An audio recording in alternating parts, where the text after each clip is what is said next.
like that does that walk the standards like 13, 14 days. Okay. And so we did it in 5.5 days. No way. Yeah.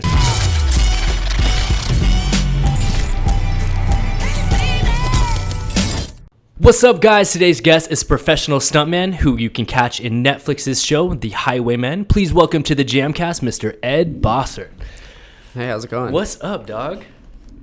That's good to be back in the States. Just got done a little travel. I was going to say, yeah. Stoked to get to come recap some stuff with you on the show. It's really funny, man, because most people, I usually have to send them the address or I Uber them over to these interviews. Full disclosure, Ed lives in the guest house here. Yes. So Ed had a 20-foot walk to the back door. It was a pleasant walk. I was greeted by a small dog, one of my favorites. 100%, bro. And we have to give Ed a huge shout out because another full transparency to all of our viewers and followers, my hard drive crashed on Monday of this week, and we had 2 full JAMcasts already in the bag, ready to release, and we're not sure if those will get recovered. So shout out to Ed for letting us use his laptop to get through his. And anytime. Hell yeah, man. Well, I'm stoked to have you, man. More than anything, I think a lot of people would assume I would have brought you on as an early guest. And I wanted to, but then I really wanted to time it around the release of your Netflix show. Sure. And then I heard about this crazy trip coming up. And I was like, dude, instead of doing like 3 episodes, let's just do 1 episode. So Sure. Before we talk about the show and all the stuff you've been doing, where did you just get back from? I just got back from Iceland. Okay. And the cliff notes of it, you walked across Iceland. You attempted walked to. as fast as possible across Okay. Iceland. So that's the cliff notes. Now break it down. So what did this trip entail and how long were you there for? There for 2 weeks. My little brother and I went to set what's called a fastest known time, or an FKT, for basically crossing the whole country. We went from Akureyri, which is like this northern town on this little fjord, about 170 miles, to a big public hot spring called Landmannalaugar. Okay. And it was pretty crazy. Took you through like totally uninhabited Iceland, basically like walking on the moon for like 80 miles at one point. No way. But the goal was to do it fast. The previous team, I think, that does that walk the standards like 13, 14 days. Okay. And so we did it in 5.5 days. No way. Yeah. So we ran what we could, but we also had close to 40-pound backpacks on. Holy crap. Because it was totally self-sufficient. We didn't accept anything from anybody. Okay. With exception of like a cup of hot chocolate from a nice ranger at one point after doing this river crossing, and they watched us like walking through this river, and they're like, give them some hot chocolate. Wow. Like, we'll take some hot chocolate. Is this something that like stays recorded, it isn't on record, or it's just kind of like one of those things where it's like... Yeah, it should be on a site called FKT, actually, which is kind of new. So I'm sure some like ultra runner is going to go and just smash it now that we've done it. Totally. But it wasn't there yet, so we took the first one. Dude, that's super cool. And what inspired you to pick this? Is this something you've always wanted to do, or was it specific to Iceland as a location? Honestly, I had like no thought of doing this before about 6 months ago. My little brother had this dream of backpacking across Iceland at one point. Okay. And he went with his friends to just kind of check it out, and they got like rained out and shut down super hard like 3 years ago. And so this was his revisit. He's like, yeah, I want to run across the whole island. And I was like, well, I don't want to miss that. Like, that sounds pretty sweet. Totally. It sounds like kind of like a black belt test, like, let's see if we can do it. And so we just planned ahead, and our training schedule got pretty crazy, just trying to train like long days of running. And I remember you all of a sudden you started just picking up running like crazy. Yeah. Like, I went and ran my first marathon and ultra marathon all on the same day. Like, first time I'd ever done more than a marathon. It was 31 miles, and it was just a training run. No way. So it's all on Strava. People can totally check it on Strava. I promise it's there. But yeah, it was literally just for fun and for training. Wow. And then yeah, we just went, and we found we had to hike most of it because Okay. it was just too much weight on our backs. But we were hiking still like a 17-minute mile, which is pretty fast walking. It's really fast for not flat ground, flat terrain. Yeah. Well, and going up and down hills too. Like, I think we covered an average of 31 miles a day. Holy crap. And how many hours a day is that you're going? Like, how much time would you rest and sleep, or would you just go? Yeah, we'd go for like 10 hours. The goal is usually to try to set up like at a reasonable time of camp so that you're not going to bed so you're at not like in the 1 in the darkness morning. either. The other thing, actually, this kind of messed with me. I thought like, normal darkness. Iceland, you get navigational twilight between 11 p.m. and 2 a.m., meaning it's not actually dark. No it's way. Like, it's kind of like dusky. Okay. And so you're like, oh, we have so much daylight left, and it's like 10 o'clock at night. You're like, oh no, we got to get to bed. No way. Okay. Yeah, so mostly it was like a 10-hour trek. The last day we pushed for 16 hours and we did 45 miles. Wow. So man, I have a crap load of questions. How did your body hold up? Like, was there any injuries or soreness or tiredness? Like, yeah, big time. I mean, it was like definitely drew on all of the skills you train as a martial artist in terms of just like staying in the moment, keeping with it, and like breathing through certain things. Because within like the first 7 miles of doing it, part of it was we thought we were going to be on like trails, like dirt for a lot of it. And so the first 20 miles were all on asphalt. Oh. Okay. And so, yeah, and our packs were a little heavier than we thought. And so you got like a, 25% of your body weight on your back on concrete. Within the first 7 miles, the sides of my heels started to split. No way. Yeah, from like flattening out too much. Just from the weight bearing. Yeah, so like I'm like, oh no, like 7 miles, man, we got so much further to go. So I'm like, oh, I got to tape up my feet real quick and like pull off my shoe and like start throwing tape on my feet to keep them from splitting worse. And like, to put it in perspective, how many miles did you cover total? Do you know? 170. 170. So on mile 7, you already had cracked heels. Yeah. Damn. Yeah. And so by the end of the first day, both my little brother and I were kind of like nursing some blisters around the outer edges of our heels, but brought the blister kit and like first aid. So we took good care of them. And actually by the end of the second day, those blisters had started to heal up. Oh, okay. Part of that was we got back onto dirt too. We were off the concrete and we ate we were like, what's our heaviest meals that we have in here? Like, let's eat that now. Eat those now. Get rid of that. That's funny. So what did you have in your pack? Like what did you take with you guys? The things that took up the most weight was food and water. So we had, you had to take water 8 supply. days worth of food. Yeah, totally. There was, the nice thing about Iceland is there's a lot of water for certain stretches of it, but there was maybe like natural running water. Yeah, and like clean natural running water, like the cleanest springs you can find too. But then there was like 40-mile stretches with no water.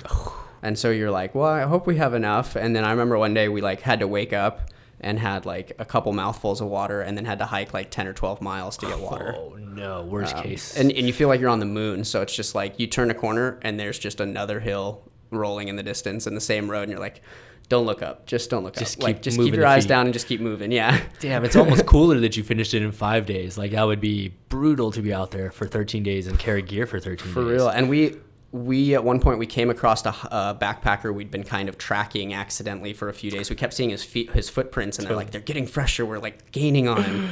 And the dude had started like maybe 2 weeks before us, a little further up, and we caught him. He was doing like maybe 10 miles a day with a huge pack. Wow. And we were doing 30 miles a day with much lighter packs.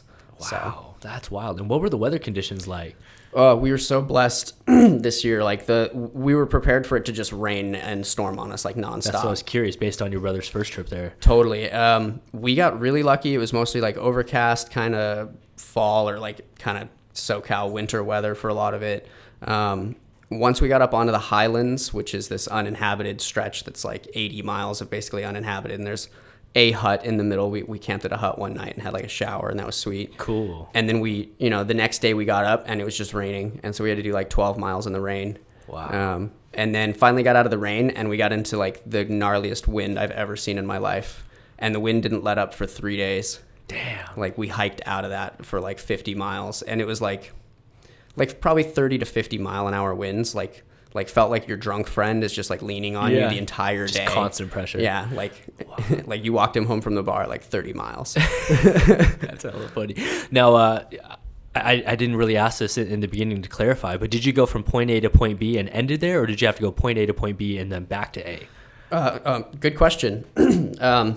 We conned our parents into coming to Iceland with us, and while we were trekking it, they went and like did the touristy thing. So they met you at the end. So they met us. Yeah, they met us at the big hot springs at the end, and then Nice. we bust out with them. We had considered there was one more stretch, like a 50-mile stretch from the hot spring to the next coast down. Okay. But it was really technical, like through mountain passes between glaciers, and we were kind of dreaming about doing that. Like, well, maybe if we finish the first part in time and we still have enough food, but we ate all our food, and so we would have had to do a resupply. Totally. And then our feet were pretty thrashed, legs were pretty thrashed by that point, and the weather started coming in. We're like, it's not worth it. Like, we did what we wanted to do, and if we do any more than this, we have to change our definition. Yeah. And we risk like probably not walking for a couple weeks afterwards. So that is so crazy. O'Connor, can you pull up some of those pictures right here just for a reference, and then maybe you could just talk us through like where these are? Yeah. Scroll to another one and let's see. So is this basically what you're seeing every day? Like you're just walking into an open area and then just like pretty much just keep walking. And that was kind of cool because at least in the distance you could see this like glaciated volcano. So you have an endpoint-ish or like a reference kind of point, I guess, more so? I think we kind of walked around that one, but a lot of times it would be like you're just following this what's called an F road. It's like a 4-wheel drive road. Okay. And yeah, you look off one direction to the other and you just see this open expanse of ash fields. You know, you look down, there's like lava stones throughout. And so this is one of these spots. You can see how bundled up I am. I think I was sitting there probably doing something to my feet, like fixing a blister, because I started to get some ridiculous blisters in the front of my feet and just getting nailed by the wind the whole time. I can imagine, man. That is so wild. And how many humans did you guys come across? Like you mentioned, you tracked a guy down. You also had hot chocolate another day. Were you seeing a lot of people going across this, or is it pretty isolated? The whole walk through the highlands, through that kind of stuff, which took probably 4 days of it. Yeah. I think we encountered like 6 people. Dang. 3 of them were on bikes. They were like we met these Italian dudes who were on bikes just aimlessly wandering the islands. Like, where you guys going? They're like, we don't know. I was like, no, okay. Way. That's crazy. And then 2 other backpackers. Okay. So, and you know, and they all like looked at our packs like, whoa, you guys, like you're going so light, and their packs are like the size of me on their back, and I'm like, thank God I'm not carrying that. Hell yeah. Okay, dope, man. Well, yeah, you can close this down, Connor. That's awesome, man. So what was the craziest part about it? Like, was there any part that stuck out to you more than another, or was it just the entire journey was just crazy? Because it's crazy, man. It's still kind of like decompressing in me, because you cover so much ground in so much time where you're in sort of like this meditative Zen space.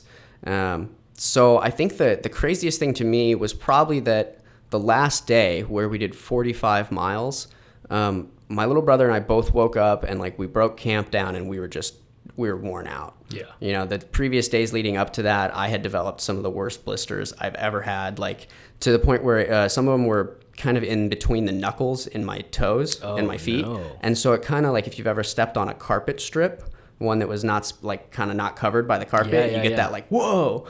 Totally. It basically was like walking on that every step. Holy crap. On both feet. And so, and my little brother was having some like Achilles issues, and like our Achilles were definitely swollen up, and we're like, okay, how hard can we push this? And so the day we woke up for that final push, winds were blowing like 50 miles an hour, and we're both thinking to ourselves quietly, like, we'll be lucky if we get like 10 miles out today. Yeah. 10 miles out, we're kind of starting to get loosened up. We came across, like, we refilled our waters, and the wind is just howling. We're like, well, we're not stopping here. Yeah. And so we pushed 45 miles that day and just finished it. One day. Yeah, and it was like a 16-hour day. I remember like the last few miles just like stopping basically every mile and like eat a snack. Because we're like, we need calories and we're not going to stop and like eat food. So like that was what got us like, next mile, one more mile, we can have some cashews or like whatever it was. Way. But just knowing like you can be, I can only take one more step. Yeah. And you can just do that all day. Yeah. Did you guys have like cell phones that worked, or did you have like emergency backup plan, or like how disconnected are you from the world? You know? That was something I guess that's kind of amazing to think back about too. Is my little brother had this, I think it's like a Garmin sat phone, like a little mini sat phone, and you pay a subscription to it, and then it all runs through your cell phone. And he it's pretty awesome. He was able to update people with our location like live, like a pin, yeah. No And so it would, I think he called it aliasing. It would put an alias pin like every 30 minutes. That's cool. And so people could go on people could go on the link and like watch it. And so we'd get like texts even, because I had text turned on. Okay. And so we'd finally hit like an area of service, and I'd get texts from people like, you're doing it, you're making so much distance. And people have been like tuning in at home to watch us. That's crazy. That's also super cool, like from a safety perspective, that like you kind of have a traceable route, you know? Big time. Yeah, and that was kind of the original idea, was like, we just don't want to get stranded out in the highlands and like have our tent get blown away and then have like getting rain rained on, we would just call search and rescue at that point. That's to like bail us out. Do you guys have any plans to do another route like this, or to break your own time again, or was that just a one and done, one off? I think part of me would love to do it again, because like you take so many notes. You're like, oh, okay, I would do this differently. I would train for this a little bit differently, like carry that, get rid of the lightweight sleep system, get a sleeping bag, because, freezing was not very fun. Totally. But at the same time, sometimes you only get one shot at stuff. Yeah. And so it's like taking that and learning what you can from it, and then try and go and apply it to a different area. Like maybe we were talking about climbing one of the big walls in Yosemite. Okay. Because that's kind of like another big test in a different avenue of discipline for us, which is the rock climbing avenue. Yes.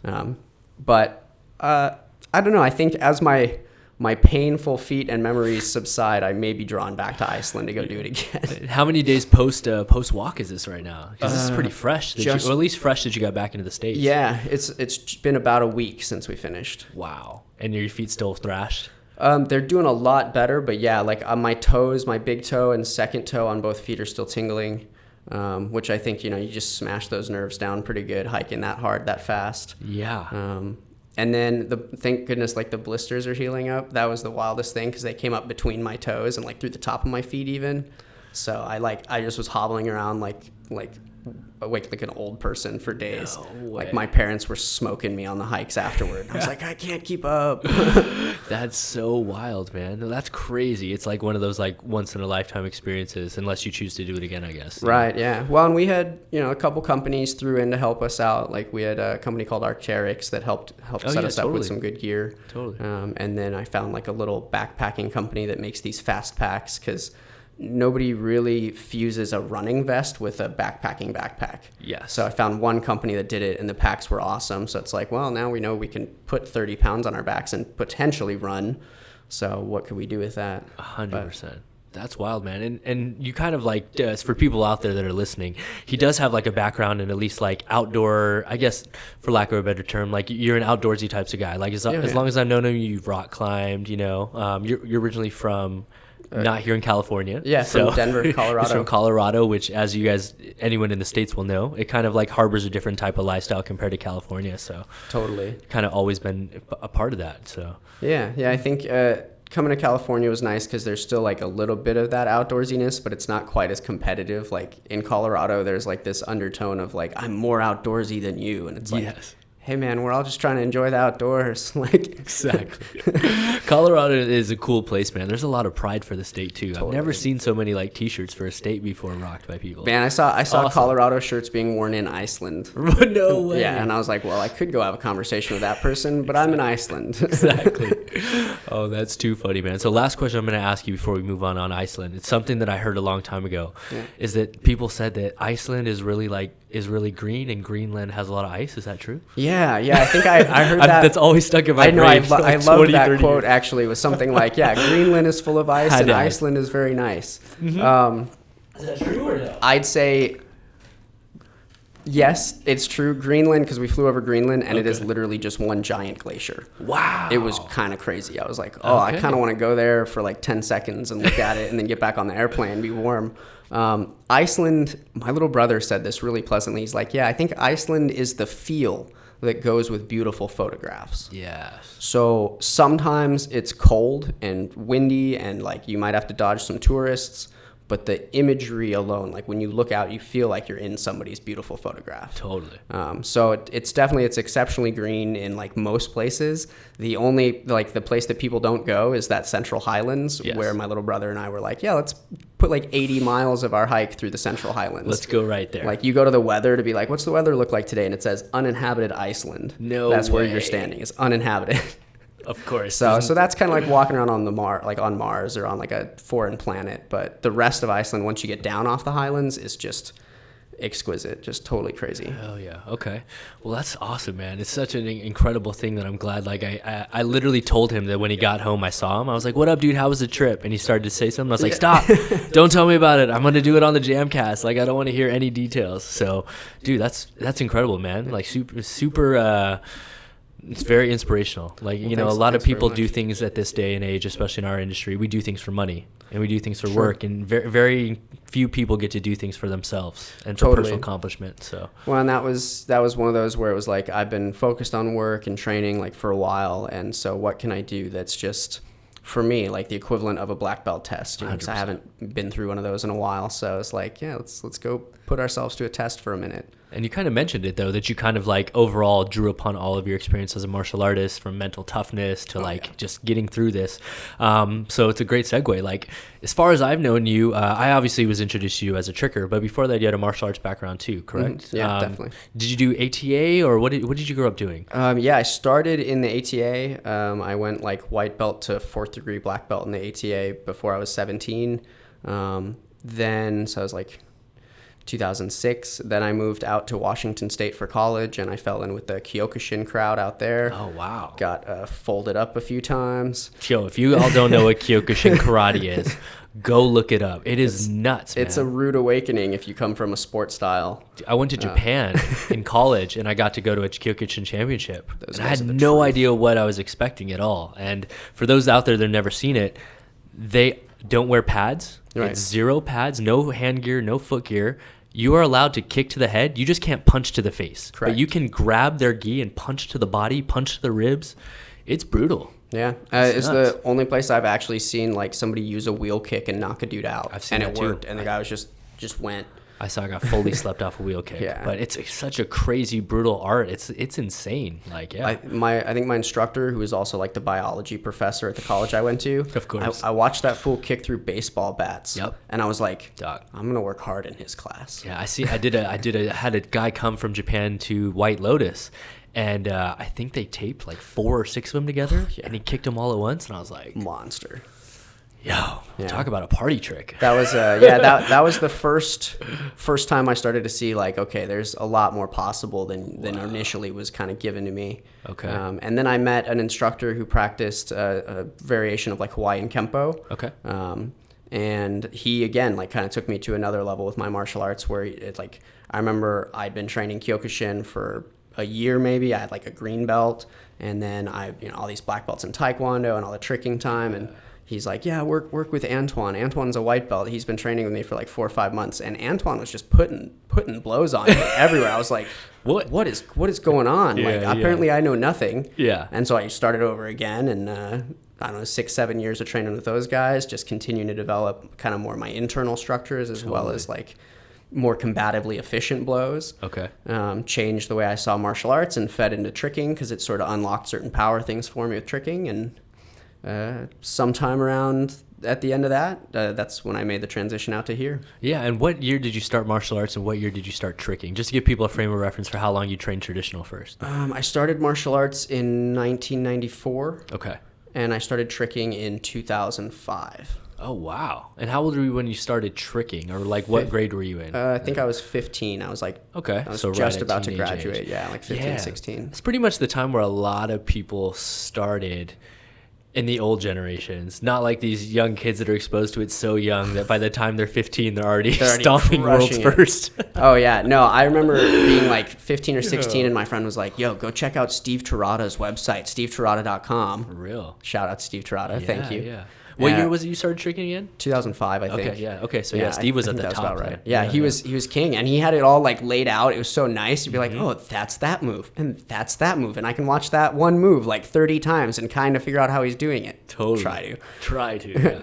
Yeah, it was a crazy time. Those were definitely like peak years of the old school days of tricking. It's not like the original days where like, the guys that we looked up to, but like 2005 was a really pivotal time because I was right around the time that Anise was emerging from overseas and stuff like that. I'd say post 2003 things started getting a little It's like kind of it was like a the new paradigm tipping shift. point. Yeah. Yeah. Yeah, because that was when the content became available to like Yeah. the rest of us. Because up until then, all the battles were like extreme kick contests in 2000, 2001, 2002, Charlie League Nationals. And I'd say around like 2003, there was like a little shift into more extreme competition and battles strictly for tricking. Yeah. Like one-on-one battles, Well, and I think that's how it found me was because in the ATA we didn't like have any of that, and I wasn't going to like open competitions really yet, so I hadn't seen what had been bubbling up in the like open sport world. And so it had to kind of come to me through internet. Like somebody showed me a video of like Team Ryuko or something at one point, and I was just like mind blown. Shout out to Chris Mark and those dudes up north. Yeah, no, they just totally blew my mind, and that got me kind of started.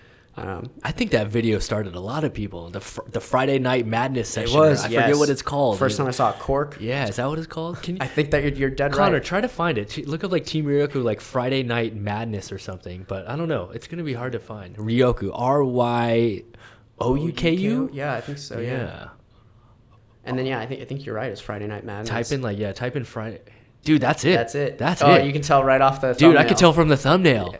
Yo, guys. I can hear the song. I know it's not playing, but I can hear the song in my head right now. Me too. And like, for all of you new gen trickers, this video came out back in the day, and it set kind of like the underground world on fire because it was like the first time I saw a whole session with multiple guys together. Right, like you could do this. You could just have all your homies get together and have a great night doing this. Exactly. And there's some people in here that some of you may not recognize, but I know just from working. One of the guys you'll see in here is Chris Mark, right there. Yeah, Chris Mark, original Team Ryoku member. He owns martial arts schools up in Canada. He is the stunt double in Scott Pilgrim vs. the World. Yes. Super talented guy. He was the lead double on a show called Kicking It I was on with him before. And he's been an OG, man. What was the date on this video, Connor, in the description of it? And I feel like, and this is a re-upload, so like this came out even before that, The fact that this is on YouTube in 06 means this came out a little before, so. Yeah, I think like I've been doing 540s from like our demo team days on Taekwondo for like a little while, and that was it. Like that was the whole repertoire, was 540s. And so when you first got into tricking, what was the scene like in Colorado at the time? Because now Colorado, in my opinion, is one of the biggest scenes in the United States. Kind of booming, yeah.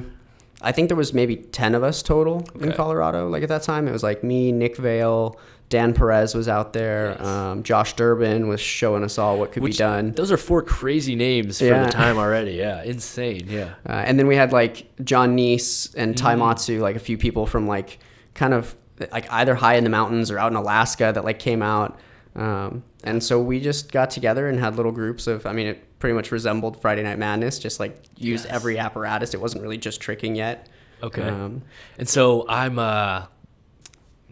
kind of want to make sure my history is correct, so I'm going to ask you because you're the expert on it. What was first? Was it Aeriform or was it ET? Totally. What was the evolution, I guess, of the Colorado scene? Yeah, so Dan Perez, mad scientist, man, he had the vision, I think, for Aeriform, right off the bat. And there was 5 of us in the state, so he's like, you guys are my team. Okay, perfect. And there may have been some semblance of a tryout, but I was also in college at that point, so I was kind of back and forth between Washington and Colorado while I was watching like him and Tai Matsu and Josh Durbin and Nick Vale. They were kind of making this little Aeriform mat team, and they were going out, or Aeriform martial arts tricking mat. They'd be going to high schools and doing performances and just trying to get the word out. And so it was kind of getting a little bit of traction here and there. What was missing was there still wasn't a place to do it. It was all just scattered open gyms or go do grass sessions. So I'd come home and we'd go hit I think it was Chatfield Gymnastics open gym. And so we'd do that. And then finally, Dan was like, yo, do you want to be on Aeriform? And I was like, yeah, of course. I'd love to be a part of Aeriform. Totally. So we did, I don't know, it was probably at least a year of stuff with him, cool. just working it out, learning new tricks, learning how to better tie things together, and then spreading the gospel, so to speak. Yeah, and did he have TKT at the time? TKT was what we were using, yeah. So It made it so hard to talk to other trickers around the world. They'd be like, you're doing a Pop 9, and you're like, what? You mean 540 round? 540. Yeah, so for those of you out there, real quick shout out to Dan Perez de Tejada, who created True Kick terminology, or TKT, right? Which he utilizes, and he runs Aeriform. He also created Cinematic Martial Arts. Right. He runs the Hyper Trick program. He basically created a program that teaches tricking using vertical axis kicks and then doing variations of it to go to your inverted axis flips. But it's a cool system. We use it at JAM. Yeah. That's what all of our classes are structured off of. It's a real safe way for kids to progress and learn. Totally. And it's cool. You don't skip a lot of steps when you do his system the entire way through. Yeah, you get a complete education. And I think he was also one of the first guys, and I'd still harp on this, if you can do things on both sides, train them on both sides. Yes. Especially as a martial artist. Ambitrixtress for sure. My man can do everything both sides all the way up to doubles of every variation. Right. Yeah. And on trampoline triples, I'm sure. But, I'm sure. Yeah. His trampoline game is crazy. Yeah. If you guys haven't seen a Dan Perez video, go type in Dan Perez and look up ambi tricking. My man literally will be hitting double corks, double B twist, double level fulls on both sides in combos, and you can't tell which side is which. And not just that, he'll do like transitional combos, like aerial semi ray, aerial front swing raise, swing gainer on both sides. Totally, yeah. His transition game too, like just the way he perceives of tricking, benefits the rest of us because he's able to put it into these really articulative, like teaching increments. Yeah, the professor. He studied physics in college, I think, or something like that. That sounds totally right. Correct me if I'm wrong, Dan, or someone. But yeah, I think that's pretty much would make a lot of sense. So after Aeriform, you guys are doing performances and stuff. At what time is ET next? Is that the next major thing? Or yeah, I think Elevation Tricking happened next. That was. I feel like Dan, the timing is a little fuzzy for me, but there was a time at which Dan kind of like let Aeriform off for a bit and then went to Seattle. I think he moved to Seattle. He was gonna He moved to Seattle. He was even gonna do a gym there. Yeah. And so when that happened, it left kind of just a void, like an opportunity in the community to create somewhere for us to train. We'd already been getting together at this one gym, basically shutting down their open gyms like every Tuesday night or something. Totally. And so I just talked to the manager one day. I was like, hey, like if I give you a couple bucks, can we like just rent the gym, quote, from like after open gym for a couple hours and just have it to ourselves? And she was like, sure, yeah, like more money for the gym, of course. So we just started teaching kids, like, gymnastics girls' little brothers would come over, like, what are you doing? Like, well, we can teach you. And so we got like a little class going and grew from 10 people into 20 people maybe in that spot, and then got a little too big for that spot and had to move and go find a new spot. That's cool, man. So we just built a community out until I think within a couple of years we had like Friday night sessions where we had like 50 people on the floor, and it was basically like a mini gathering every Friday. That's cool, man. And that's inspiring for kids to hear, because I think a lot of kids, they think, oh man, like where am I going to train? How do I build something? But you literally just laid it out. You just went up and asked, can we rent some space? Oh yeah. I just tried to like make it as simple as possible. Cause like I understand business, but there's so much nuance that I'm not really a business like manager type person, but if I know I can get this much money for the space, and then I can give you this much, and that way we can save a little bit if we need to move into another space. So we just like built this scene kind of organically. Yeah. And of course all the trickers that we trained then brought their friends in, and between I think Nick and I made a really good team in terms of like just coaching and getting the word out. And yeah. And what year was Elevation? Do you remember when that was around? Elevation Tricking officially started, I think, 2012. Okay, so right after, which is funny because the sampler that I remember of you is 2011. Oh yeah, that's the sampler. Yo, can you pull that one up? Yeah, that's the sampler that I remember. That was like, oh, who's this dude? This is dope. And, yes, I remember that. Yes. That was right. There was like a couple people. Like there's Nick, and then my buddy Rich, who was there. And we would get together after these training sessions and like theorize and talk about like, well, what if we had a little group? Yes. And so this was me just trying to work out some things. I love kicking. I still love kicking. So awesome to see. And what gym is this at?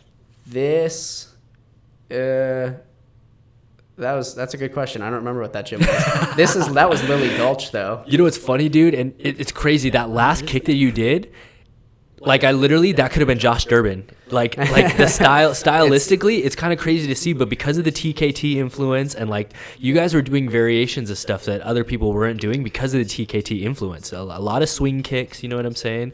Like variations where it wasn't just the last kick, it'd be like a Fei Long kick or something like that, Yeah, Connor said, "Oh, snap! Yeah, I could do that, huh? Cheat 9 Parafuso, dog. Yeah. Exactly. Yo, really fast. Go to the teaser for this video, because honestly, I think the teaser is what I saw first before even this one, because the teaser, I think this is what I saw. Oh yeah, first. Yeah, like bro.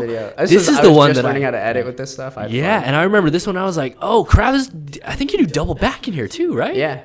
Yeah, I think people forgot that Ed used to smoke all the power, dog. You see, Connor's like, whoa, what's going on right now? There you go, look, here's a double back. There you go, bro. Exactly. So, side story nobody knows about. I had a broken wrist in that shot, and this was the last thing I did before going to wrist surgery. On the double back? Yeah.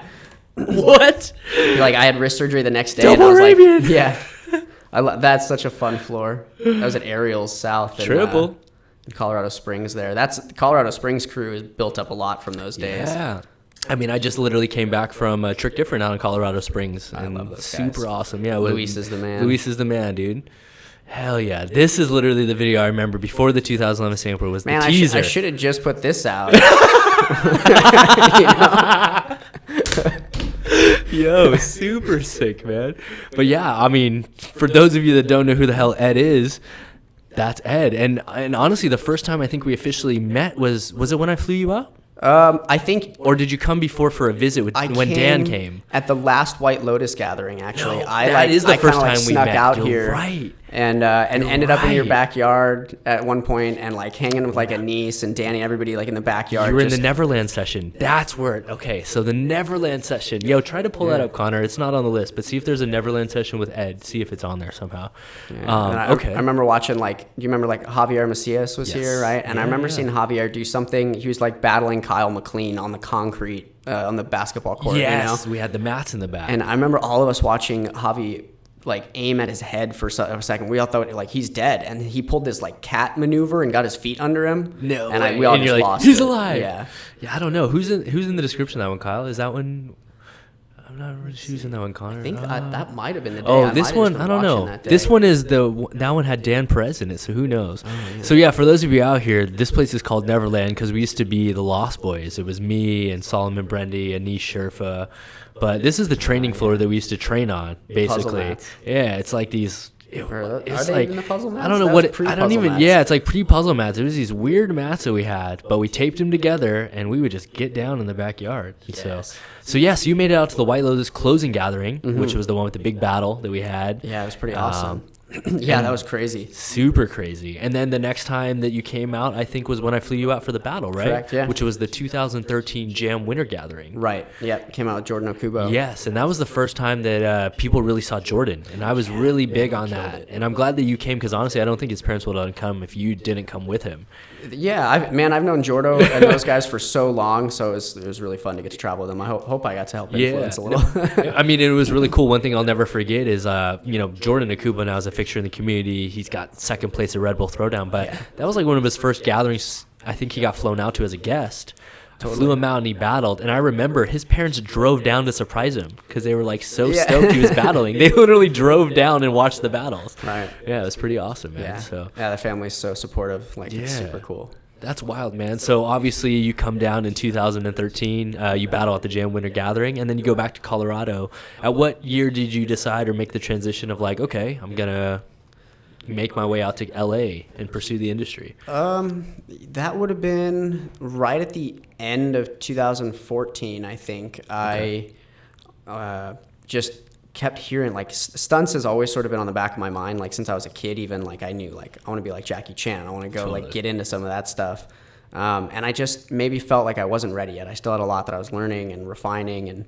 And then all in the course of, like, a couple weeks, excuse me, stunts just came up super randomly. Like, I was getting my hair cut, and my barber was like, oh, what do you do? Like, I do flips. You should do stunts. I'm like, okay. Like, what do you know about stunts? And he's telling me, like, oh, my father-in-law is a stunt coordinator. And, like, no way. Stupid. I should have got that dude's contact info, right? but at the time, I was just like, the universe is talking to me? I don't know. And that's funny, dude. That's funny. You should have. Right? No, big time, because you never know, right? To all the kids out there, if that happens to you, get the info. Get the name, at least. Because even if you're just, like, entertaining the idea in your head, like, it's valuable. Just have a name, yeah. Yeah, then I did a ESPN battle for the ATA. Like, I got, like, a little invitational, and I'm still registered with the ATA. So I was like, yeah, I'll go do a tricking battle in Orlando for you guys. Cool. And I went out, and then afterward, like, a couple people just came and started talking to me about, like, coming out to LA, like, what are you interested in with your martial arts? And I thought, like, I'll sell them my tricking program. And they just kind of maneuvered that question. Anyways, like, well, do you think you're going to make money with that? Like, you should come out and do stunts. So, like,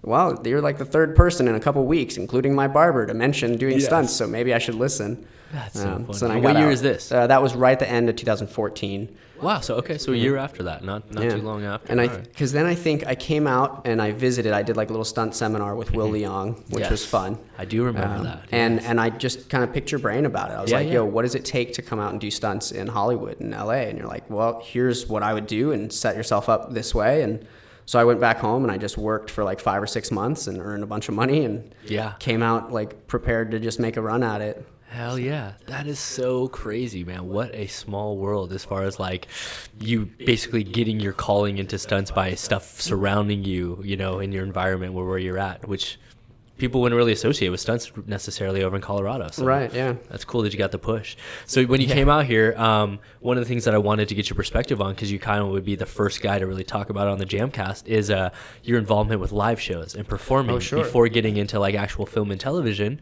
which is what we've had a lot of our guests talk about. Before that, you actually did live shows performing at Universal Studios as part of Action Horizon. You did the Harry Potter show. So just really quick, like, how did you get into that? And for people that are interested in it, what's that journey like? You know? Well, so part of it was just being here, being prepared to not be chasing a normal 9-to-5 job to survive, so that I had time to be like training at Jam, networking with people. And then when the audition showed up where they're like, here, we're doing this live show, we're trying to cast for Harry Potter World. And it was like, well, that's a great chance for me to do stunts. And I'm already, because of some of my other background, I was very comfortable performing live in front of people. Yeah, totally. And a lot of that comes from like years of martial arts tournaments. Of course. But then I also did things people don't know about me. I did a lot of musicals in high school. And even when I was like 12, I got cast for like the little kid role in the high school musical. So I'd get out of school early and go over to the high school and like act.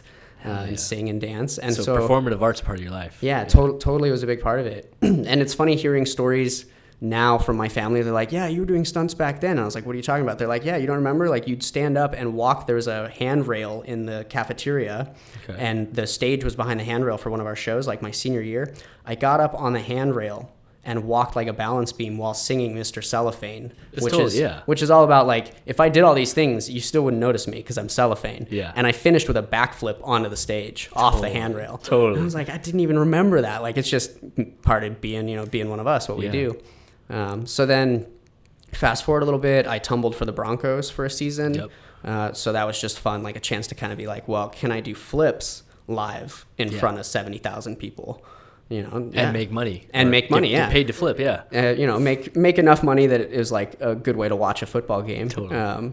But yeah, so when I got out here and the Harry Potter World opportunity was there, went and did the audition, and it kind of just felt like the normal excited butterflies you get when performing in front of a live crowd. But I was able to execute the choreography comfortably and have some fun with it. And apparently I look kind of Durmstrang-ish, so. Totally. And were you hired by Universal Studios itself, or were you contracted out? Good question. Hired as a vendor through Action Horizons. Which saves Universal on all kind of insurance money and employee costs. And big time. And then because we're vendors, they don't have to give us all like the normal employee benefits, like free access to the park and things. Wow, so not even just the medical and stuff, just everything. I think there was like a discount maybe as a vendor, but even then you had to like kind of battle to get like, I just want to buy a wand. Like, come on, I'm a wizard. I'm a wizard. That's wild, man. And so how many shows a week were you doing? How long is the show? At the height of it, so that show is Insidious. And what I mean by that is it comes off as like very playful and light, but it is still a full-on stunt show. We started with 22 people, and within like 3 or 4 months, we were down to 8. From injuries? Injuries and dropout rate. People couldn't keep up, or they just got injured. Like people tore Achilles and hyperextended knees, because no matter how much you warm up, when you go march out and then stand while the girls do a 5-minute, 6-minute dancing set, you're cold. So when you go straight into your flips, guys were like running up the wall and doing flips off the wall, or, you go straight up and do like a backflip to a 3-point landing and you blow your Achilles. And like, that's just, it's kind of bound to happen. But so I somehow sneaked through that bottleneck, and I was into the final like 8-10 people, and so they just started having me cover every single number. Because there's 3 different numbers in the show. Normally you have 1 and you just focus. And you rest the rest. That's it. Yeah, and you hang out. So I would be, I'd do 2 or 3 shows with one team as a number 2, and then the next team would come in and I'd do 2 shows with them as a number 1. So I was doing 6 shows a day for basically 6 days a week.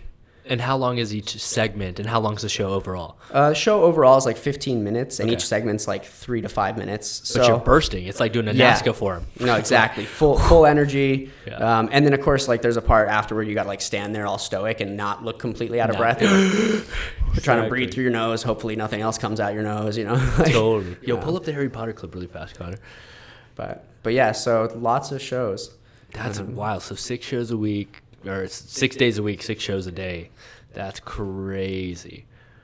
And so right here on like this clip right here, is this, did you guys get to choreograph your own stuff or like? Yeah, we come up with variations. Like, you do things to keep yourself from getting bored or doing the same trick too many times too. And so we'd have like a few approved variations that we'd show and be like, do you like this? Do you like that? And so like, I just like this one because it made it easy to get up the steps. Totally. Scoot on is set me really up. smart. Yeah. Totally. And so after this, it would break into stick choreography, right? And then there's like a little stick fight and stuff as well. Yep. Yeah, exactly. We'd do like a little form together, a little kata, and then turn it into a fight. And how much prep went into that, like learning the routines and stuff? Did you guys like have a few dedicated weeks of learning everything before the show took off? I want to say we had at least 3 weeks of rehearsal. And it was possibly up to 5 weeks. Excuse me.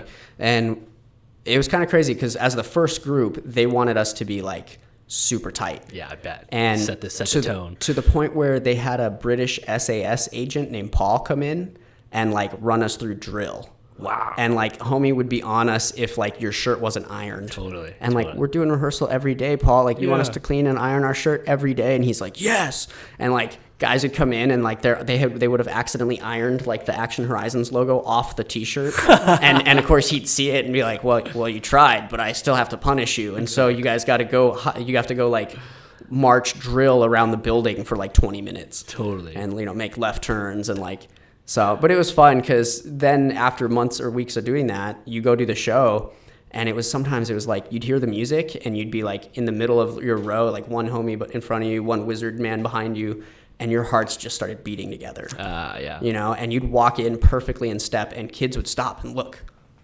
Like what's going on? Totally. Like they're so disciplined. And so I hope it carried over into the newer generations with those guys. Cool. But there was a lot of prep that went into it. That's awesome. So how long were you on the show for? Like calendar wise, was it like a year, a couple, 6 months? I did pretty much a full year with those guys. That's nuts. And you didn't sustain an injury. You were able to hold up. At the very end, man, Christmas Day, they had convinced me to pick up Christmas Day. And so I was like, I won't go home. I'm going to do this show for you guys at the end of like, it became like a game for me. It was like, okay, this has been 5 weeks of 6 show days, 6 days a week with my mandatory 1 day off where I'd be going and like coaching. And I'm not injured. Yeah. So like I'm doing everything. And then I get in and on Christmas Day, they made a change to our staffs.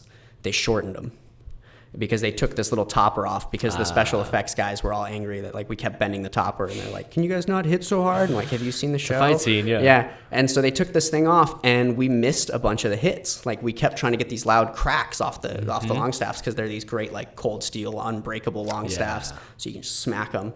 But we kept missing and I was like, I'm going to get this hit on this last one. I'm going to get it. And so we got the hit and it was just close enough to one of my hands that the impact went through the staff and into my wrist, and it actually sprained my wrist. You felt the reverb. Yeah, and it was so weird because I lost the ability to roll the staff over the back of my hand. I couldn't turn my hand, and it was just this little, it's called a TPP, right? This little like triangulated tendon spot in your wrist, and it just went, and I was like, that doesn't feel right. Of all things. Yeah, super strange. And so kept trying to go, and like I need to take a couple days off, and like no, it's not working. So I went and got like PT and we finally got it all fixed up. But then I kind of had to ask the question like, well, did I come out here to play the live show game? Yeah. Or did I come out here to do stunts? Totally. So that was the break I needed to kind of like separate out. Hell yeah. And one of the things you really got to delve into is something that I got to delve into earlier in my career also, which is breaking into film and television through doubling kids. Totally. Or through doubling people of like a smaller stature, Yeah, I bet you did get to do some of that, huh? Yeah. Dude, for the first like 3 years of my career, there was a show called Kickin' It. Yeah. On season 1, I fought the lead actor as the main bad guy 4 episodes, and they didn't disguise me very well. I swear, like, one I had a beanie on, one I had a jacket on, but, like, there's very few of us that are young enough looking to fight kids that are, supposed to play high schoolers or younger. So, yeah, with that being said, like, what was your big break? Do you remember, like, the first show that you got into? The first show that I'd say really gave me the break that I needed was The Mick. Oh, no way. Yeah. Cool. So I doubled a really talented actor, Thomas Barbuska, on that. And of course, he's got red hair, so they'd bring me in and like spray my hair red. But we were just the exact same size, and so I got to do some fun gags for him. Like the first gag that they called me for, Jeremy Fitzgerald called me for this. He's like, hey, how do you feel about falling into a bunch of rat traps? Yeah. And I was like, it sounds stunty. Like, let's do it, Do it. So I had to fall into like 40 rat traps, and And of course, it's always the thing you don't expect. Like, you're worried about the snapping of the traps, and like one of the trigger plates, because they got these little squares of metal in them. That square caught me and like had to get some stitches. But dude, of course, of all the things, you're right though. It's never you think of a lot of the other variables. That's wild. So do you still find yourself getting the opportunity to double kids at this point in your career? Or yeah, totally. Okay. I doubled a kid on Coop and Cammy Ask the World, which is a new Disney show, just recently, doing some like hockey player stuff, which is pretty fun. Nice. And do you find a difference in the level of stunts or difficulty of stunts? Because I try to tell people it's not a bad thing to start your career that way, because a lot of times, for those that are out there, some network television shows, you can't even punch to the face. Right. It's against the rules for kids shows. Oh yeah, I mean, they're definitely not roasting they're like the kids on shows like you would get a Marvel gag or something. Exactly. Like you're not getting ratcheted into a wall, totally. Like Stranger Things or something. That was Kane Sinclair. I'm talking to you, man. That was a crazy wire gag. That was a nuts one. But yeah, no, the kid stunts, it's a great way to test your awareness in the situation, be able to operate and execute without necessarily the pressure of like, I'm going home hurting after this today. 100%. And I think that's a great thing, is just getting that on-set experience, learning set etiquette, while also like easing your way into things. Totally. Because I know some people that get a shot a little too early and can either have like a negative effect on their own mental state, or just reputation-wise, they just weren't ready yet. So yeah. I could see it. I think it's a nice segue, like in general, into the bigger stunt world. Kid stunts is nice. It's definitely it's not for everybody, but if you got it, you got to play to your strengths, True. It's like, if you have a door open that's not open to someone like Connor, who has a full beard, right. who probably had a full beard at age 15 over here, you know what I'm saying? Brag. Exactly. Yeah. Like what Connor's got on his face right now would take me 7 years to grow. Yeah, I've been working on this since like Iceland, middle of the Highlands. And I still wouldn't have it in spots that he does, So no, that's really cool, man. It's a unique perspective on it. And more recently, I know you've been as everyone, you just get more and more opportunities along the way and as you go. And one of the things I wanted to talk about was you actually got hired to be like a cast member of a film. So a lot of times that we've been talking about, you've been like a stunt double or stunt performer, but on this show called The Highwaymen, which is a film on Netflix, if I'm not mistaken, you got to be a cast member. I did. Yeah, I got to. So I guess the director wanted us to be both the actors and the stunt people, which makes sense, because if you watch the movie, our characters are very kind of obscured, kind of like comic book characters, where you're getting little frames of us that kind of lead into the original legend, but it's not focused on us. So the movie is about Bonnie and Clyde. Yes. But it's actually about the legendary gunmen, Texas Rangers, that it took to take down Bonnie and Clyde. That are basically chasing them. Right. Yeah. And you played. And I got to play Clyde. Which is cool, which was really neat, So I got to do some sinister stuff in some cool automobiles. That's really cool. And I got to die by the hands of two of my all-time acting heroes. I was going to ask you, please tell people who are the stars of this movie. Yeah, so the stars of the movie were Kevin Costner and Woody Harrelson. Pretty awesome. And just, I've been watching Costner since I was a kid with like For Love of the Game and Bull Durham and like old baseball movies. My dad's like a huge fan. Yes, and then of course Woody Harrelson, like Hunger Games, Zombieland. Like I just love that guy. Legend, totally, man. So getting to work with those two was just a treat. And then of course you have Kathy Bates in there as well. She's I was just gonna mention amazing. Like I got to kind of observe her very briefly, but she was there for like 2 days and just nailed everything, and then flew back out to work on her other show. Yep, there's people like her that get paid a pretty penny to come in and kill it for 2 scenes or your couple pages and then get out. Yeah, and she everybody was just enamored with her too. I know she's just a total pro on set. That's awesome. And so where did you film this and how long were you out there for? I was in New Orleans, kind of all around Louisiana. We ended up in Shreveport as well for like the last little bit, but I was out there for about 3 months. New Orleans is way better than Shreveport. Shreveport's the only city that I've actually asked to go home early on a movie on. I don't blame you at all. Bro, this is how bad it was, Ed. You know me. You know who I am as a person. I would find myself at Bass Pro Shop to waste time. I'm like, the highlight of my day is I'm at Bass Pro Shop? Yeah. I got to get out of here. That probably felt really weird to you. To me, I was like, what am I doing here? There's just nothing to do but the mall and Bass Pro Shop. Bass Pro Shop is the other mall. Exactly, dude. Oh, it was a crazy time, Tiny man. town. Yeah. I was lucky because I remember thinking like, man, if I had, because, when I was in New Orleans, I had some time off here and there where you just have downtime because your scenes aren't up. And so I would just go wander around the French Quarter. I love But in New Orleans. Shreveport, I was like, thank goodness that I don't have any days off right now. Like I would do nothing. I'd go to the aquarium or something, which then plot twist, that's where the rap party was. Exactly. So I would have ruined everything. That's amazing. New Orleans is one of my favorite cities. I started my career down there and had such a great time walking up and down Bourbon, going to the casinos, going to Harrah's. It's cool because unlike here in the Valley, New Orleans doesn't sleep, so like things are open late. You can get food anytime you want to. It's cool. Yeah, or like one of the things I liked about it is you could pop your window in your hotel room open just about any time and hear like somebody practicing live music 100%. That didn't even suck. Like it was usually pretty decent. 100%. Yeah, there's a cool culture down there. Totally, it's a very different culture, man. And one of the things that I wanted to ask you was like, how did that experience feel? Having been a stunt guy before where you're on a stunt contract and then was there any difference at all? Does it feel weird? Because I've had some experiences where I'm a cast member and the stunt guys never cease to make fun of you or like give you a hard time, like don't carry that pad, brother, you're an actor. I'm like, man, and that's exactly you nailed it. That's the hardest thing is because the stunt guys, like, we like to prove our mettle. We love to like, let me carry that pad, no boss, like let me get that, like I'm here to work, put me to work. And so I'd be like in my like $4,000 custom suit with my like authentic 1960s or 30s shoes on and be like, let me help you guys push the car to the mark. And they're like, no, don't do that. I'm like, what am I supposed to do? They're like, sit in your chair. Just go sit over there. Yes. I can't do that. And you got to let me do more. Yeah. It's like ingrained in us as stunt guys to like, don't sit. We're always standing, you know, but then when you're a cast member, like go sit in your chair, go sit in your trailer. Like, or like, I think there was one day I didn't, Emily Brops, who played Bonnie, her and I, we didn't get out of the car for like 14 hours. So they would like come over, they like bring us lunch in the car even. Totally. And then like and then it was super rainy that day, and so they would like bring a gator over to drive you to your trailer like 40 feet away. Totally. And it was like, all right, well, I kind of get it because like I don't want to be up to my knees in mud and then now we're scrapped for the day because I ruined your great suit. Yeah, it's cool that you got to experience that side though. I remember there was one time I did a movie in New Orleans, funny enough, G.I. Joe, where I was a stunt guy, and my mom got flown out as an actor for a scene on it for a week. She's like, awesome.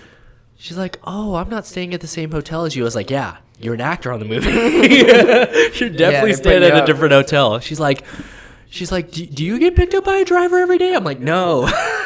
We all get into a van together, but you have an Escalade that's picking you up because you're an actor on this movie, and it was very different.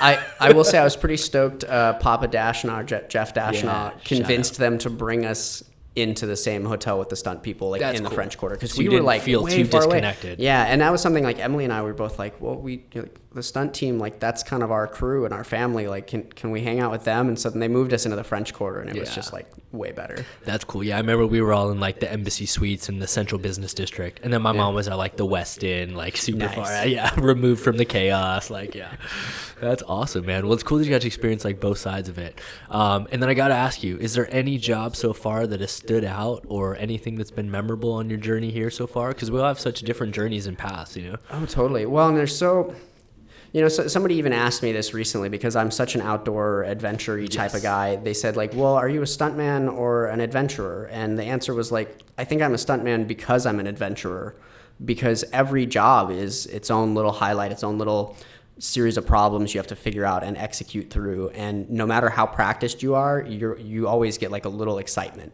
like a little tingle that you're like, okay, now I have to navigate through these butterflies and like execute. So they've all had their own highlights. The Highwaymen pushed me on a whole nother level in terms of just like the amount of stress and like understanding like I carry a lot more weight on this than normal, and so there's a higher standard of operation expected of me. So that helped a lot, and there's just like so much chaos going on, like taking 14 squib hits in the car that's being like shot up, like that was just crazy. But to be honest, my most fun experience that I've had like kind of recently with everything was I finally got to do some like really stunty stuff. Okay. Being that I got a job as quote guy who gets hit by golf carts. Doug, I'm so glad you said that. Of all the clips I pulled of you, I pulled that one. Dude, that one, and so I so expect. I'm so glad. I was like hoping this was the one. Yes. Oh, totally. Like this is by far my favorite thing. And there's one more coming up at the end of the season that I can't wait for you guys to see. Yes. So talk us through it. What show is this for? And so this is for a new show. It's on Fox called What Just Happened with Fred Savage. Okay. And so I don't know if I'm sure everybody kind of recognized Fred Savage from, you know, his entire life in Hollywood. Yeah, exactly. But they reached out to me. They had this crazy gag in mind. They wanted to do some kind of like jackassy style stunts. and the first one they pitched me just sounded horrendous, and it involved falling down an escalator, and they might use it. Man. So I don't know. I'm not going to say too much, but in my head, I'm like, that sounds horrible. I don't want to see anybody do that. Yeah. But if anybody's going to do that, I want to see me do that. Yeah, yeah. And so I took it and I showed up and they're like, yeah, location pulled the permit. We can't do it. So we just want you to do this like other thing instead. You're going to go stand in front of this golf cart and like do, quote, the flare challenge. Like you're going to like look up at the sun and count down and then try to hit these golf balls. But the joke being that like everybody else does the flare challenge and like tries to juggle meatballs or something and it goes terribly wrong, but it's like kind of silly wrong. Totally. And then while I'm counting, my boss, our stunt coordinator, hits me with the golf cart. Yes. And I'm the perfect height to where I could just be looking up the whole time, and it goes like the little canopy goes right over my head. So I just end up scooped into it. 100%. So that was the only one we had planned, was that one golf cart hit. You ended up doing a bunch of them. Yeah, so we did 3 that day, like 3 takes, because we did 2 where I was kind of bent over, and then that one, and they just loved it. So they wrote this whole character in. To where you just show up and see him. Yeah, so like the next clip is we're in the studio, and I'm supposed to be showing everybody that I'm okay. You know, like, get up and show everybody you're okay. Good. Like, I have like hey, a leg I'm brace here on. live. Yeah. So of course I get up and wave, and boom, get hit. Yes. And then I'm like, my character is very upset that he's now spoiling my ability to walk. And so I start writing these cue cards that spoil his show, like that give away something that he was not going to reveal until next week. Totally. And so they end up chasing me down, and we like Fred and I have this fun little scene where I'm just showing him these cue cards that are just terribly written, like the spacing's all off, and he keeps criticizing, like, you got to put it all on one card. Why are you breaking up the sentences so weirdly? And so finally I pull this gun on him, like I'm threatening him, and his co-host Taylor hits me with the golf cart and just peels me out. So that's this shot right here. No where like way. I'm gonna pull the gun and be like, on the number 3rd one, right? Yeah. Yeah, like, that's so. We're actually that's the actual scene. Nice. Okay, yeah, totally. Yeah. That's so funny, man. So it's pretty fun. And then of course weeks later, then they called me up. They're like, yeah, we got one more for you at the end of the season. We'd love to bring you back, and had to play a little phone tag on it, and then finally got it. And I can't wait to show you guys that last hit. Yeah. It's my favorite. Dude, that's so awesome. And where can you see this show? Where is What Just Happened at? Or so it's on Fox. It airs on Fox Sunday nights, but you can also catch it on Hulu. Okay, cool. Which is where I tend to watch most everything. Hell yeah. I know, dude. I'm literally at the point where I don't need cable anymore. It's crazy. I'm never home to watch stuff live anyways. So Right. Rather I kind of have it on call when I want to watch it. Yeah. So. That's cool, man. Well, I'm glad. I literally was hoping that was the one that you were going to talk about, because we had even featured it on a Jam Breakdown episode a couple weeks ago. That's right. So, yeah, it worked out super well, man. So with that being said, and like taking impacts like that and having been in tricking for this long, how's your body holding up? I know you come from a family where your dad's a chiropractor, so maintenance is key in your life. So maintenance, it takes up a lot of my time. Yes. Like part of anybody thinking about dating me, like I'm telling you, hours of my day is spent on a foam roller, and it's not exciting. Speak on it though, because that's what I want the kids out here to hear about, is like what you do in order to maintain, because full transparency, Ed and I are getting older, like we're at that age right now where an injury could take us out for months as opposed to a week, No, totally. And I mean, even just like a normal tricking workout takes me longer to recover from. Remember 2-a-days and 3-a-days? Yeah. Dog, I do one a week. How did I do that? Like, I say, how did we do that, man? Like just unchecked ambition or something back then. Crazy. But I probably once to twice a day I go through like a little dynamic stretching routine that's really just designed to get my hips and glutes activated, because I find that was what got weak on me over the years, especially tricking one direction. A lot of times I built out like my legs a little bit unevenly, and so I've had some knee things that over the last 5 years I've had to just rebalance, and a lot of that balancing comes in just like getting my hips and hamstrings and legs warmed up. Yes. So I do a lot of dynamic things like cross kicks and airplanes, like lunges, that are not designed to build so much as just stretch and warm up. And then for the last 6 months, especially getting ready to go like potentially run and fast pack across Iceland, the focus has been just build my legs, like build all the weak stuff in my legs. And it's been like everybody, and I say that, I know people are like, yeah, squats and deadlifts. Like, no, I didn't even do squats or deadlifts for like weeks. I lay on the floor and I do freaking clamshells. Oh, no way. For way too long. Clamshells, leg lifts, bridges, like all the stuff you see the girls doing in the gym. You're like, oh, she just wants a nice butt. Like, men, get a nice butt and your knees will work better. Like, people take for granted that it's the center of your body. It's such a crucial part of your body because where it's placed, and not only that, the muscle groups are so big in our hamstrings and glutes. It's like you gotta pay attention to them. Totally. Well, and then keeping like your psoas and stuff from getting too tight, because 100%. then like that'll start tweaking into your knees.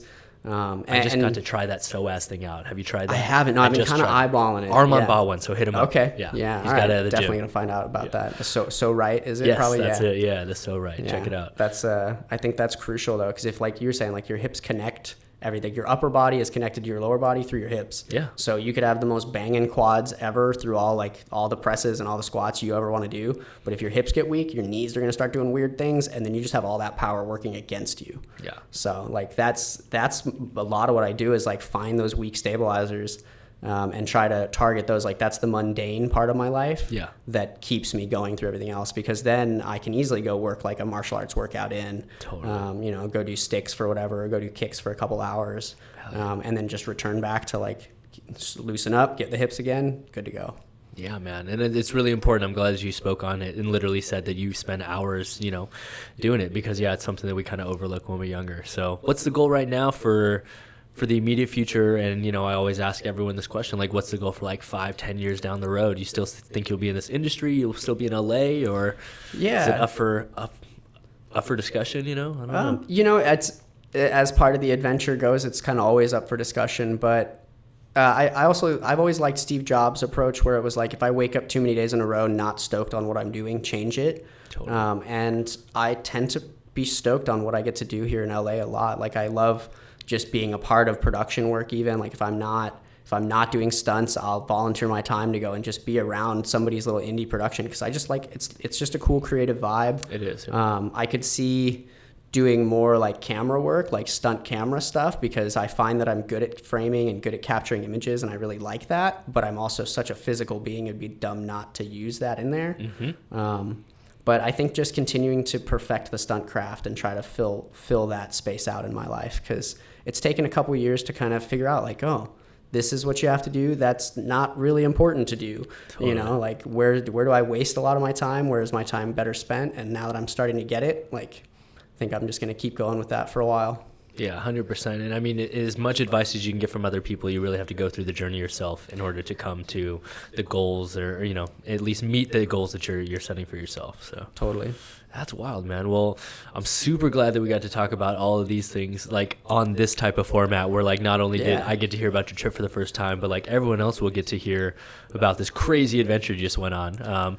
But more than anything, man, like I think that your perspective of having on the live shows to the kids stunts to where you are now is something that not a lot of people get to share. So thank you for coming here and sharing it. Thanks for having me, man. It's been a pleasure to get to share that with you guys. Yeah, man, definitely. And I'm sure we'll see you around at Jam more often. Definitely.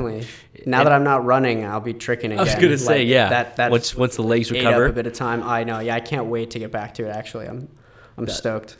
That's so wild, man. Well, anytime you got something coming up in the future, or maybe once the other Fred Savage thing comes up, let us know. We'll put it on the Jam Breakdown, or come talk about it here on the JAMCast. Oh yeah, you guys are gonna like it. I look forward to sending you this next one. It'll be fun. Hell yeah, man! I'm excited. So real quick before we get out of here, swing that mic in front of you and just let the people know where they can stay up and follow your journey.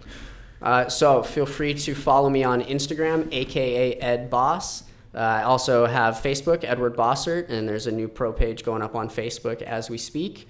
Website should be launched also within the next week. Otherwise, just keep an eye out on Google and on the Instagram webs. Hell yes, and all my good stuff. Dude, thank you so much for coming through, Ed. I know it was a super far trip for you, walking across the backyard, but anytime. Happy to make that trip anytime. Hell yeah, man. Thanks for coming through, man. And for all of you out there, please be sure to hit that like button, comment, and subscribe for brand new episodes. Every Monday, brand new Jam Breakdowns, and every Friday, new JAMCast interviewing influential members of the movement community, like Mr. Ed Bossert himself. So with that being said, guys, I got to give a special shout out to Mr. Connor Simon running the cameras for us while Paul Whitecotton's out working in ATL. Got to give a shout out to our special guest this week, Mr. Ed Bossert. Thanks very much. Thanks for having me out. And as always, guys, I'm your host, Travis Wong. Thank you for joining us here on another JAMCast. Until next time, we'll see you all soon. Peace.